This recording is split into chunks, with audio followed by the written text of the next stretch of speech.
Ok, bienvenidos a un nuevo video en la serie de análisis de señales y sistemas, y en esta ocasión vamos a estar hablando de funciones de transferencia que tienen formas de primer orden y de segundo orden.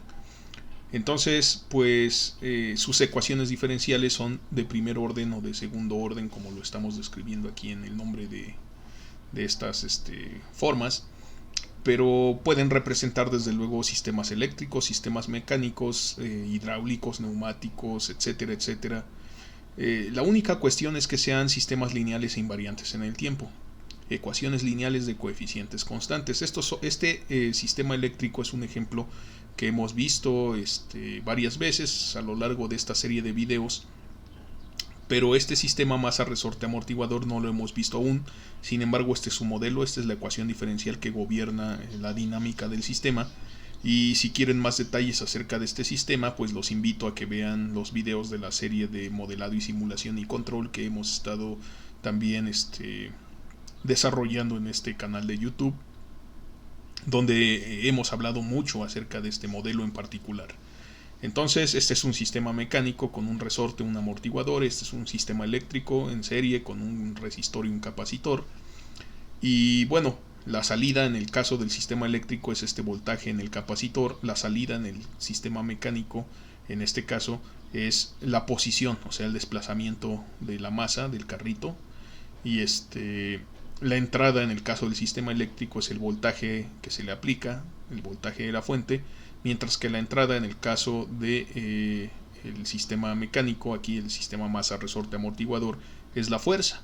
Entonces, por eso tenemos esta idea de las funciones de transferencia.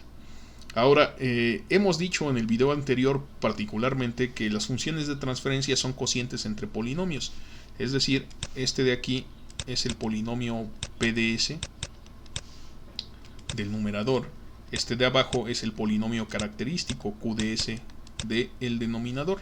Si nosotros aplicamos la transformada de Laplace aquí y aquí, pues lo que vamos a obtener es la función de transferencia. Desde luego aquí hay que recordar que estamos aplicando la transformada de Laplace, y entonces pues vamos a obtener la función de transferencia. Aquí pues lo hemos hecho varias veces, pero si aplicamos la transformada de Laplace sobre esta función, pues lo que vamos a obtener es R C veces S más 1 por BC de S igual a E de S, donde BC es la salida, como dijimos, y E de S es la entrada. Entonces, dividiendo salida entre entrada, obtenemos la función de transferencia. H de S es BC de S sobre E de S. Esa es la función de transferencia. Y en este caso obtendríamos 1 sobre RCS más 1. Calculamos este término aplicando las propiedades de derivada de la transformada de Laplace. Lo mismo aquí. Aquí pues vamos a ver que nos quedaría m veces s cuadrada por x de s. O sea, esta parte sería correspondiente a la transformada de la segunda derivada, siempre y cuando ciertamente las condiciones iniciales en estos sistemas sean cero. Entonces vamos a establecer que las condiciones iniciales sean cero aquí y aquí. ¿Eso qué significa? Pues que el voltaje inicial del capacitor, su carga inicial es cero. ¿Y qué significa de este lado?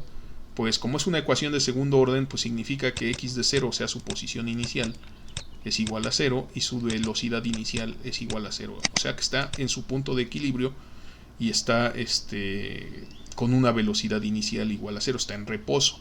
Entonces eso significa, y por eso pues no consideramos los términos de las condiciones iniciales que aparecen en las propiedades de la derivada de la transformada de Laplace, porque lo único que nos interesa es el mapeo entrada-salida, o sea, descubrir la naturaleza del sistema. En este caso, pues tendríamos m por la segunda derivada de x más c veces, o sea, el coeficiente de amortiguamiento por la primera derivada, entonces es sx de s, más k por la función sin derivar, o sea, x de s, igual a f de s. Desde luego, para obtener la función de transferencia dividimos entrada entre salida, o sea, La salida en este caso pues es la posición, pero en el dominio de Laplace, entre la fuerza, que sería la entrada, y esto pues nos resulta en este polinomio, ms al cuadrado más cs más k. Entonces la función de transferencia es 1 sobre este polinomio de segundo grado, pero pues este polinomio de segundo grado debe resultarnos familiar, al igual que el polinomio de primer grado aquí descrito. ¿A qué me refiero? Bueno, recordaremos que la forma de solución de esta ecuación diferencial está relacionada primero con resolver su expresión homogénea, es decir, apagar el sistema. O sea, si nosotros cancelamos la fuerza f de t, aquí nos queda un 0 y volvemos a esta ecuación homogénea, y eso nos sirve para calcular las soluciones fundamentales, las cuales aparecen también en la función de respuesta al impulso del sistema y la función de transferencia, como vimos en un par de videos anteriores, es la transformada de Laplace de la función de respuesta al impulso. Entonces todo esto desde luego está relacionado. Vamos a ver más explícitamente la relación.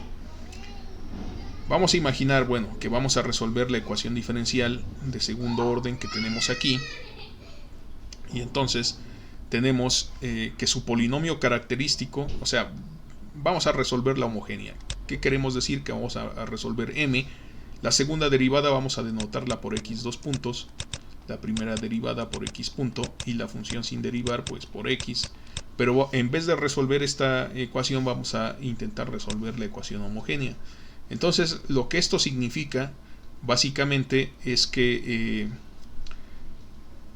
tenemos que un término de una función arbitraria x de t es semejante en el sentido del álgebra, términos semejantes, a un término de su primera derivada y a un término de su segunda derivada. Son términos semejantes en la medida que pues se suman algebraicamente y se cancelan entre sí. Y la única función que tenemos que es capaz de generar términos semejantes cuando la derivamos una, otra y otra vez es la función exponencial.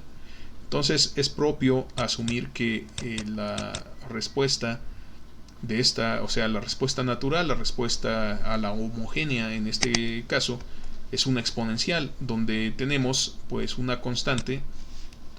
Vamos a escoger mejor K mayúscula como constante, por una exponencial e a la st, de tal manera que x punto de t es igual a k por s por e a la st, y que x dos puntos de t es igual a k por s cuadrada por e a la st, puesto que la derivada de la exponencial es otra exponencial. Entonces, si nosotros reemplazamos estos cálculos en la ecuación original, pues vamos a obtener lo siguiente: m por x dos puntos k por s cuadrada e a la st más c por x punto, pero x punto es k por s por e a la st, más c por x, pero eso es k por x. Bueno, ok, quizás aquí la elección también de la constante k es mala idea. Entonces mejor vamos a ponerle una b mayúscula, y entonces vamos a reemplazar todas estas constantes por b mayúscula. Efectivamente, aquí nos quedaría b, y aquí nos quedaría k del resorte por b por e a la st, y esto es igual a 0. Entonces nosotros podemos factorizar varios términos aquí, la amplitud b, desde luego, y aquí tendríamos ms cuadrada más c por s más k, todo esto por e a la st igual a 0. Bien, la exponencial, si s es positiva, pues alcanza al infinito, bueno, tiende al infinito cuando el tiempo es grande y tiende a 0 cuando el tiempo es negativo, pero nunca lo alcanza. Si s fuera una constante negativa, pues t tiende al 0 cuando el tiempo avance hacia el infinito, pero pues llega a 0 en el infinito, y el infinito pues es tal El concepto del infinito es tal, pues que nunca lo alcanzamos, por eso es infinito. Entonces, pues nunca esta función es igual a 0. Entonces, en otras palabras, esta función exponencial siempre es diferente de 0. Si nosotros elegimos b igual a 0, por supuesto satisfacemos esta ecuación trivialmente, porque tanto x punto y x2 punto serían iguales a 0. 0 es igual a 0, pero pues eso no tiene dinámica, no modela este sistema más que cuando está en reposo y se conoce como solución trivial. Entonces, pues es trivial, por lo tanto, vamos a asumir que en los casos interesantes es cuando las condiciones iniciales son diferentes de 0 y entonces esta b mayúscula es distinta de 0. Entonces, como tenemos un número, o sea, es un producto de tres cosas, un producto de tres factores, dos de los cuales no son 0, pero el resultado total es 0. Aquí lo tenemos. Entonces la única oportunidad que tenemos es que ms cuadrada más cs más k sea igual a 0. Y entonces tenemos ms cuadrada más cs más k igual a 0. Pero mcs, o sea, ms cuadrada más cs más k igual a 0 es qds igual a 0, porque podemos ver que este es el polinomio, es el mismo polinomio característico de la ecuación diferencial que aparece en el denominador de la función de transferencia.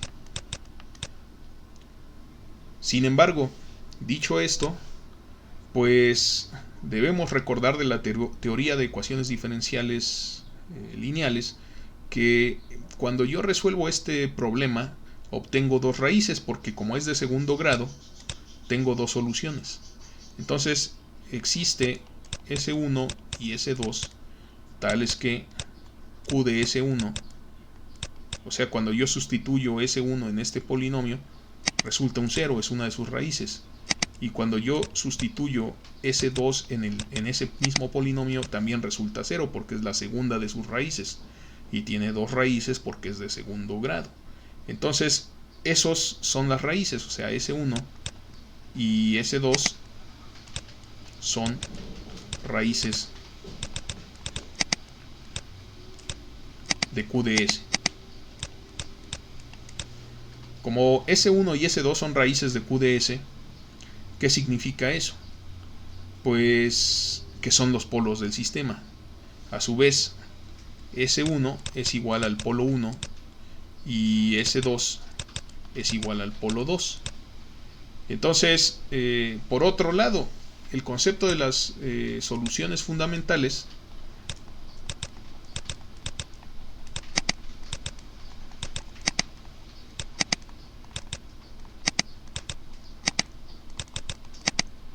¿de quién? De esta ecuación diferencial son tales que la solución completa de esta ecuación diferencial x de t va a estar dada como una combinación lineal. Vamos a ponerle b1 de e a la s1t más b, esta es la solución total, b2 por e a la s2t, y las famosas soluciones fundamentales son esta exponencial y esta exponencial, donde S1 y S2 son raíces de Q de S. Entonces, igual que dijimos en el video pasado, aquí se vuelve a cumplir que si tenemos una solución general a la homogénea, o sea, esta sería la respuesta natural, o sea, en ecuaciones diferenciales lo que se conoce como solución homogénea, es una combinación lineal entre las respuestas naturales. Entonces, las soluciones fundamentales, más bien dicho. Entonces, es una combinación lineal de estas dos cosas. Y precisamente estas exponenciales son soluciones fundamentales. Entonces, como tenemos una ecuación de segundo grado, o sea, un polinomio de segundo grado, una ecuación de segundo orden tiene dos soluciones fundamentales. La solución fundamental 1 sería e a la s1t. La solución fundamental 2 sería e a la s2t. Si recuerdan, esto lo revisamos aplicando el método de variación de parámetros para esta ecuación cuando no es homogénea, etcétera, etcétera. Y entonces tenemos estas soluciones fundamentales, pero la interpretación que tiene es que como las raíces del polinomio característico de la ecuación diferencial en realidad son los polos de la función de transferencia, el polinomio del denominador y el polinomio característico de la ecuación diferencial son iguales. Entonces aquí lo que tenemos es que o sea, las soluciones fundamentales son exponenciales, donde su exponente es el valor del polo 1 por el tiempo y el valor del polo 2 por el tiempo. Entonces, esto es lo que significan los polos, son los coeficientes del tiempo en las soluciones fundamentales. Lo habíamos dicho para este circuito en el video pasado, pero es de primer grado, solo aparece una solución fundamental. Ahora lo dijimos para este mecanismo, que es de segundo orden su ecuación y su polinomio de segundo grado, aparecen dos soluciones fundamentales. Entonces, la solución completa a la ecuación homogénea es una combinación lineal, B1 y B2 son constantes de las soluciones fundamentales, la combinación lineal de las soluciones fundamentales.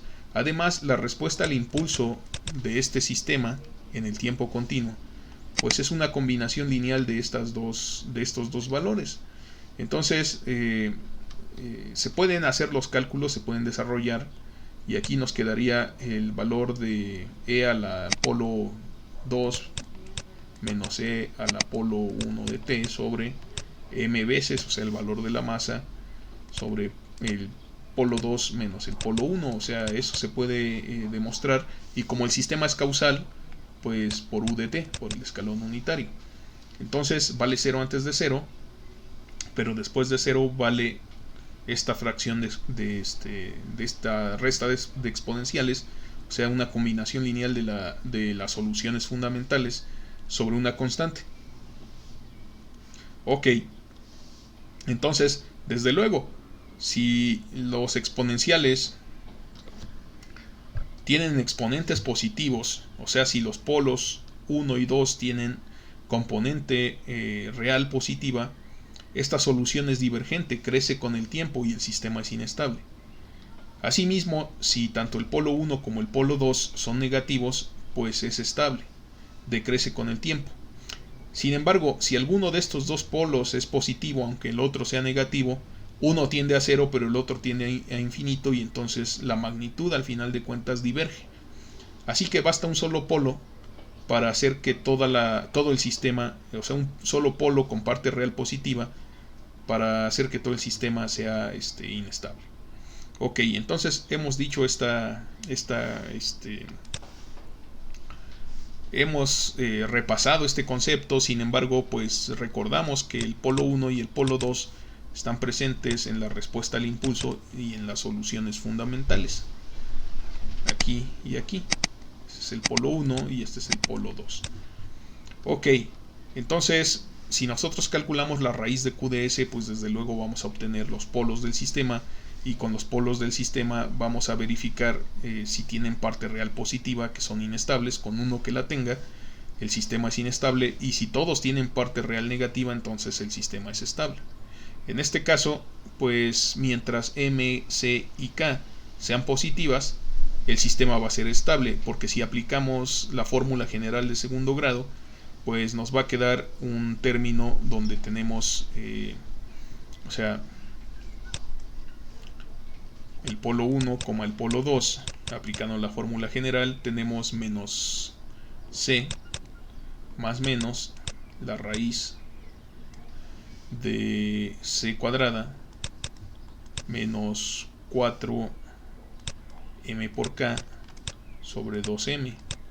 Entonces, pues si lo despejamos, bueno, le hacemos álgebra un poco, nos queda menos c sobre 2m más menos aquí, pues si hacemos el álgebra y pasamos esto adentro del radical y todo eso, pues nos va a quedar c sobre 2m al cuadrado menos k sobre m. Ustedes pueden realizar el álgebra y verificar que esto es correcto. Y entonces, mientras los amortiguadores y los resortes y las masas sean positivos, que en la física siempre lo son, o sea, en los dispositivos físicos siempre lo son, pues esta parte es real negativa, y entonces las raíces están del lado izquierdo del plano complejo y los sistemas son estables, o sea, por naturaleza este sistema y este de arriba son estables. Entonces, aquí tenemos cuáles son los valores de los polos en función de los parámetros. Desde luego, los polos y los ceros que vimos en la clase pasada dependen de los parámetros del sistema, no dependen de cuál sea la entrada, no dependen de qué elijamos como salida. Noten que aquí decidimos medir BC, pero también pudimos haber elegido medir BR. Eso no importa. Aquí pudimos elegir cuál es X, pero también pudimos elegir como salida X punto, la velocidad. Eso no importa, el sistema es estable o es inestable, por naturaleza. Es independiente de nuestra elección de entrada-salida. Bueno, no necesariamente, pero es independiente de los parámetros.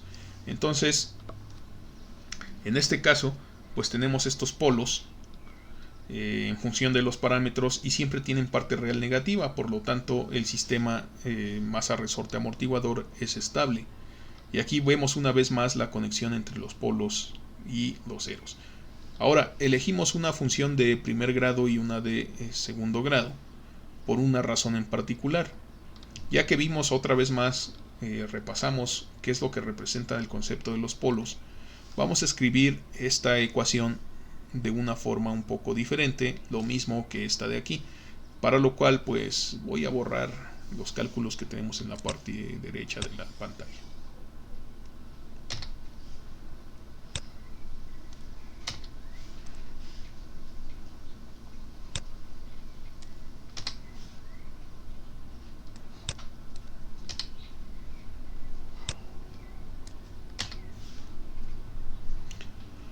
Ok,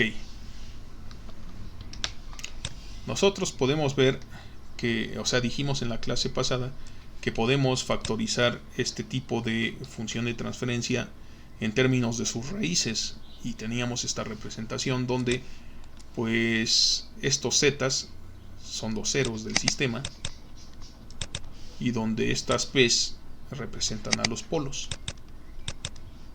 Entonces, sin embargo, esta representación en factores lineales pues puede resultar complicada, porque pues los polos en general, o sea, existirán polos que son reales, pero a veces los polos, o sea, estos valores desde k igual a 1 hasta n, pues son números complejos, y sucede lo mismo para los ceros y décimos desde i igual a 1 hasta m, pues en general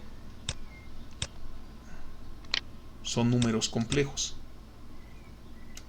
Entonces algunos serán reales, son fáciles, otros serán complejos. Entonces, a final de cuentas, pues lo que tenemos que considerar es que hay otra forma más conveniente de esta factorización. Pero para encontrar esta nueva forma, vamos a remitirnos a esta de aquí, a estos dos casos. Este es un caso de primer grado porque la ecuación diferencial es de primer orden. Entonces nosotros podemos representar en efecto h de s de primer orden. Le voy a poner h1, o sea, aquí 1 es que es de primer orden, solo en este video,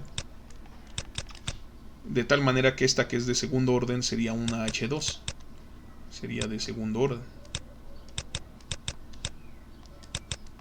puesto que tiene un polinomio de segundo grado y este tiene un polinomio de primer grado. Vamos a pensar en una forma canónica, en la cual tenemos una ganancia a mayúscula, la que estamos hablando aquí, la ganancia del sistema,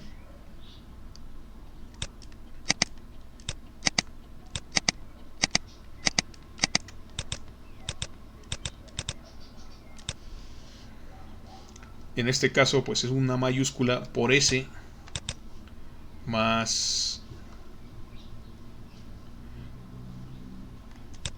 una constante de tiempo, vamos a llamarle t mayúscula. Entonces esta de aquí se llama constante de tiempo del sistema.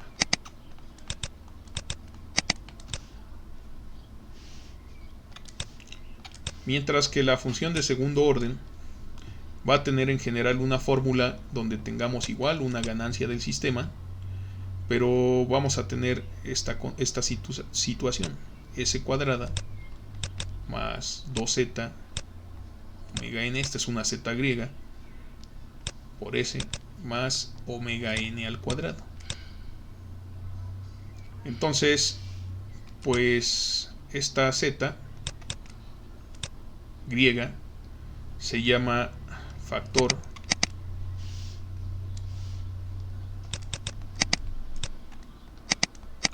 de amortiguamiento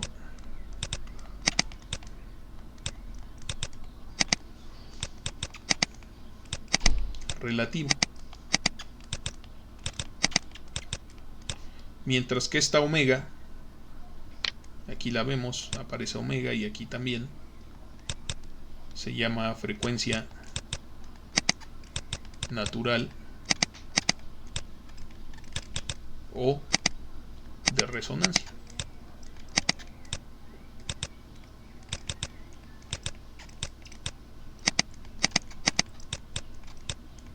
Del sistema. Entonces, estas son, por así decirlo, formas genéricas o canónicas, vamos a llamarle, de primer orden y de segundo orden.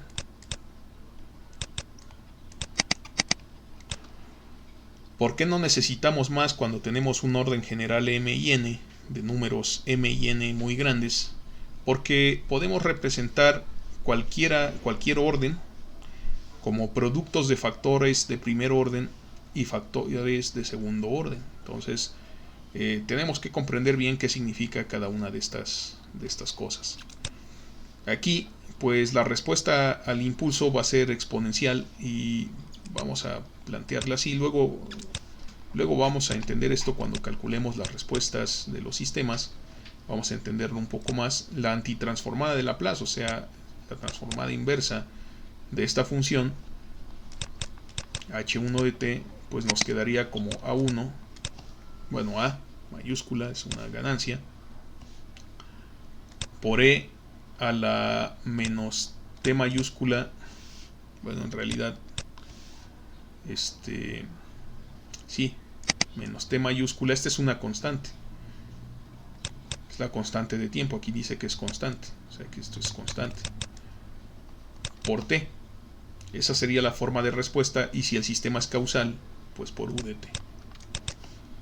De este lado, la transformada inversa, si nosotros nos pasamos acá por medios de la transformada inversa, pues h de t, o sea, la respuesta al impulso es una combinación lineal de exponenciales con, o sea, con dos soluciones fundamentales. Aquí tendríamos básicamente a por e a la s1, o sea, al polo 1, como habíamos dicho anteriormente, más e a la polo 2 de t, pero por u de t si el sistema es físicamente realizable, como este de aquí. Entonces, estas serían nuestras respuestas en el tiempo. Aquí vemos la combinación lineal de exponenciales, y de hecho la habíamos obtenido hace rato. Aquí vemos solo una solución fundamental, esta exponencial. Ok, entonces, ¿qué representa? Bueno, ¿qué formas de solución pueden tener estas funciones? Bueno, en el caso de las de primer orden, vamos a imaginar que nosotros elegimos una condición inicial del sistema, o sea, una carga del capacitor diferente de cero, que se encuentre, digamos, en este punto. Si BC de 0 es diferente de 0 y está aquí, recordar que pues esta es la respuesta del sistema, la salida BC de t,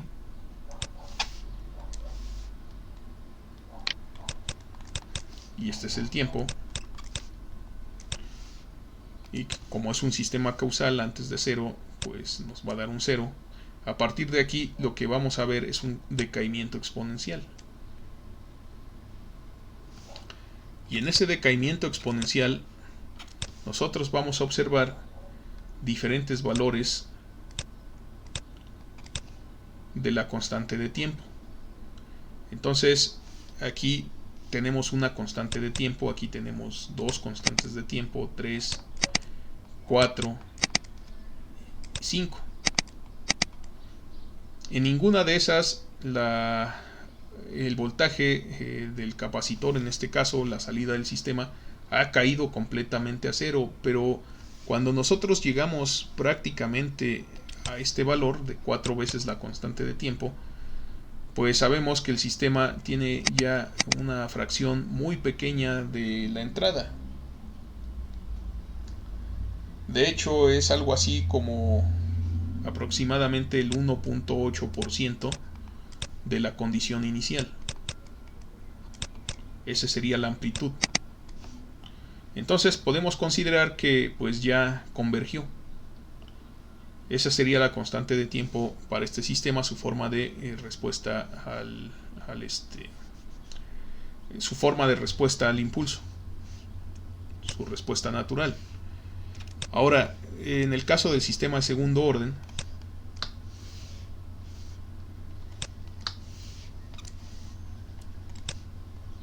pues depende de los valores relativos de la parte real contra la parte imaginaria, o sea, depende de estos valores del amortiguamiento relativo, pero pues vamos a obtener básicamente dos comportamientos.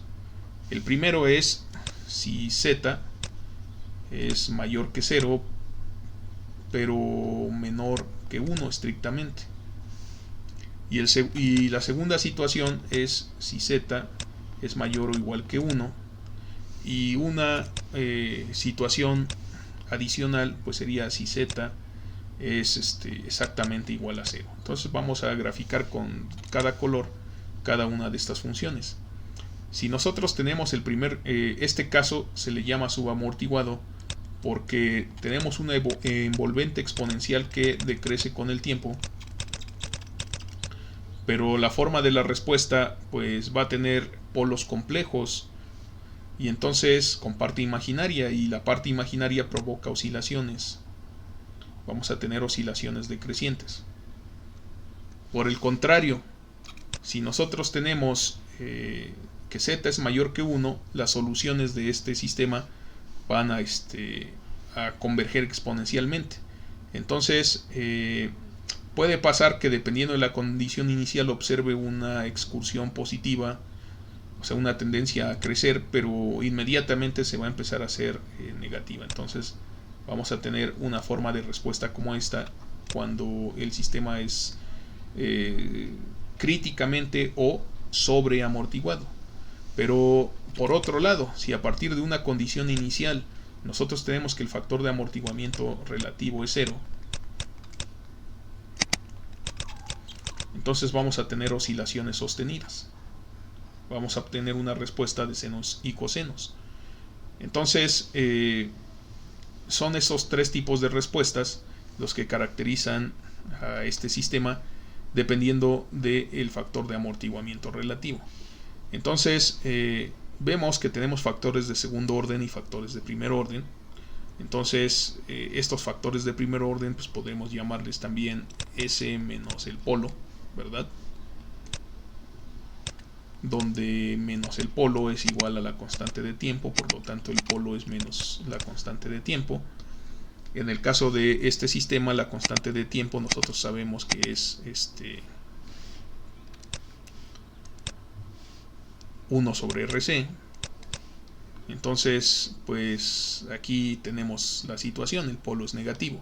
Ok, entonces pues lo único que queremos decir con todo esto es que una forma más general de representar estas funciones de transferencia, sin lugar a dudas, para no estar poniendo aquí en números complejos, si los números son reales no hay problema en estos factores, S-1, S+2, S+3, etc. Pero si tenemos números complejos van a aparecer en pares complejos conjugados porque los coeficientes de los polinomios son reales, porque proceden de sistemas físicos donde todas las constantes, RC, la masa, el amortiguamiento, la rigidez del resorte, la resistencia, la capacitancia, todos esos son valores reales, pues van a aparecer, si aparecen complejos, aparecen en pares conjugados. Entonces, pues podemos representar sistemas de orden arbitrario como productos o factores de sistemas de primer grado y de segundo grado. Entonces el polinomio del numerador, aquí tendríamos primero que nada pues la misma ganancia del sistema, y luego tendríamos el polinomio del numerador donde tenemos factores lineales de los ceros. Vamos a imaginarnos así, donde I1 va desde 1 hasta M1 por factores de segundo grado.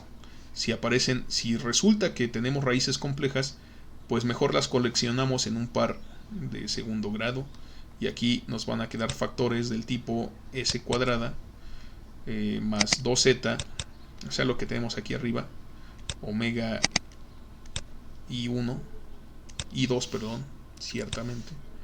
Aquí sería I2 el índice de este símbolo de producto, más omega I2 al cuadrado, entre pues factores de los polos. O sea, para los polos pues también tenemos otro polinomio de orden distinto, pero es válido el mismo argumento. Lo podemos factorizar en términos de factores de segundo grado y de primer grado. En este caso tendríamos los de primer grado, digamos K, 1 desde 1 hasta N1,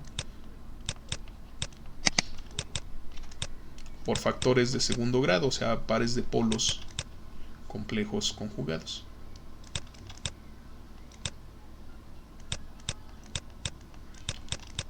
Con su respectiva factor de amortiguamiento. Aquí depende de cada uno de estos. Aquí depende de qué par de polos estemos hablando. Su frecuencia natural. Tendríamos estas formas. Entonces, pues también podemos factorizar una función de transferencia en general por medio de esta forma, donde sabemos que estos corresponden a ceros simples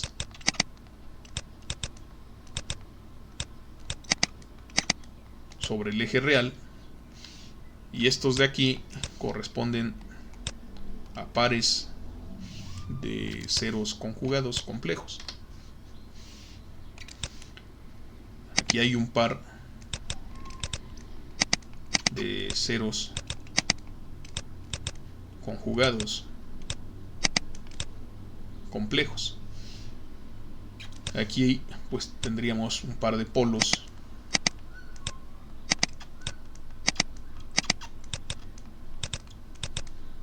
complejos conjugados, y aquí tendríamos polos simples.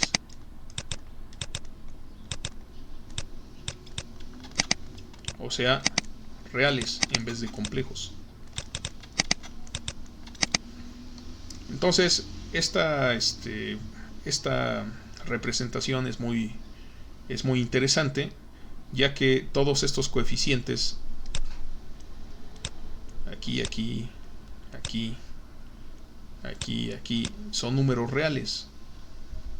Sin embargo, si los representamos de esta forma, no todos los coeficientes, no todas las constantes que vemos en esta representación serían números reales. Algunos serían reales, correspondientes a estos factores, pero otros serían sin duda complejos, los cuales por pares forman un factor como los que vemos aquí, en la parte derecha, tanto del numerador como del denominador.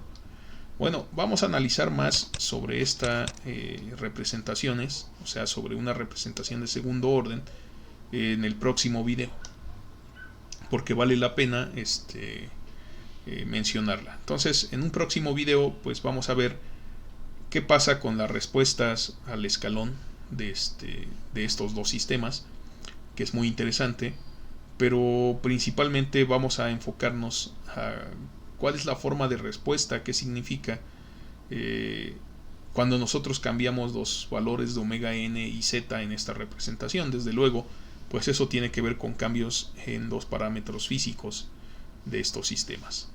Bueno, por este video creo que es más que suficiente. Agradezco su atención y pues ya saben, dudas, preguntas y comentarios aquí en YouTube, o si no en Classroom si están tomando este curso. Y bueno, espero que haya sido de su agrado este video, que los haya ilustrado por lo menos, y pues los veo definitivamente en la próxima ocasión.